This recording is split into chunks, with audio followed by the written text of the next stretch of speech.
कार्यालय में समस्त राज्यवासियों का झारखंडी जोहार है। निश्चित है कि आज हम बेहद चिंतित हैं और दुखी भी हैं। आज प्रेस कॉन्फ्रेंस करने का एक ही मकसद है हमारा कि आज राज्य में एसआईआर की प्रक्रिया चल रही है। पूरे राज्य के सभी जिलों में एसआईआर एनुमरेशन फॉर्म भरा जा रहा है। एक नई वोटर लिस्ट की तैयारी, पुराने वोटर लिस्ट को समाप्त करना, नए वोटर लिस्ट को बनाना। लेकिन इसमें इस एसआईआर में काफ़ी सारी त्रुटियां देखी जा रही है और जिससे लोग परेशान हैं। बीएलओ और सुपरवाइजरों को सटीक जानकारियां ना होना, सही से उनके प्रशिक्षण ना देने के कारण आज लोगों की नाम कटने का डर सताया जा रहा है। और हमने भी कई बूथों पर मैंने गया, कई बीएलओ से मैंने भी संपर्क किया और जो जानने की प्रयास की। और जो राज्य की जनता है, कई जगह से मुझे फ़ोन आ रहा है, कभी गुमला से, कभी पलामू से, कभी पाकुड़ से, कभी कोडरमा से भी लोग कह रहे हैं कि सर काफ़ी बीएलओ में जो जानकारियाँ होनी चाहिए वो नहीं है और लोग परेशान हैं। परेशान इसीलिए है कि उनको सही से जानकारियाँ नहीं मिली। एग्रीकल्चर फॉर्म जब भरा जाता है, अगर 2003 में है तो उनको कहाँ भरना है, मैपिंग है तो कहाँ भरना, सही से बीएलओ के द्वारा मैपिंग भी नहीं किया गया है।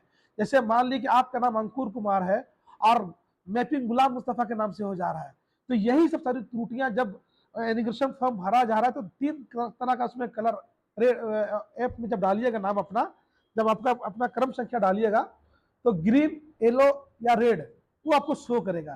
तो रेड शो करने का मतलब यही है कि आपके नामों में कंफ्यूजन है, ठीक है, जिसके वजह से लोग परेशान है कि कहीं हमारा नाम तो नहीं कट जाएगा।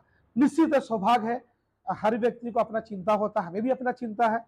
लेकिन हमने कल ही एक लेटर लिखा है भारत निर्वाचन आयोग को, मुख्य निर्वाचन आयोग झारखंड को लिखा है, मैंने महामहिम राज्यपाल को भी दिया है कि इसमें बहुत सारी त्रुटियां हैं। मैंने राज्य निर्वाचन आयोग से मैंने समय भी मांगा है मिलने के लिए कि हम आपके साथ बैठकर सटीक त्रुटियां मैं बताऊंगा, उस पर क्या करना है, कैसे सुधार किया जाए, समय उसमें बढ़ाई जाए।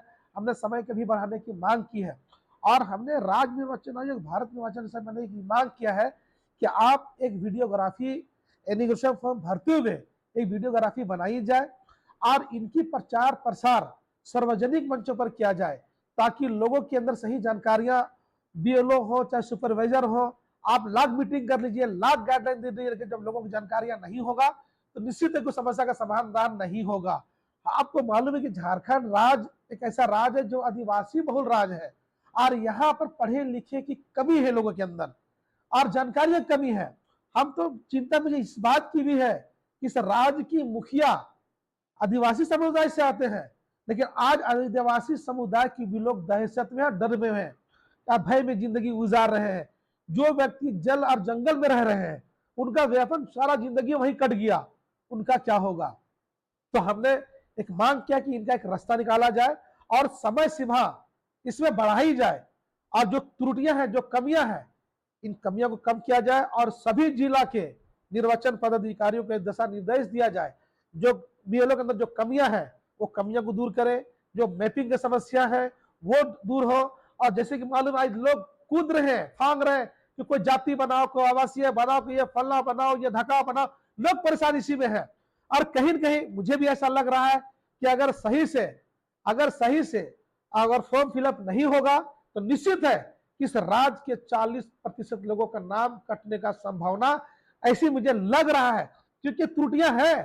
त्रुटियां में कोई हम ये निकाला नहीं जा सकता। अधिकारियों ने भी माना है कि जो त्रुटियां है, त्रुटियां में और कमियां होना चाहिए, लेकिन त्रुटियां धीरे धीरे बढ़ती जा रही है।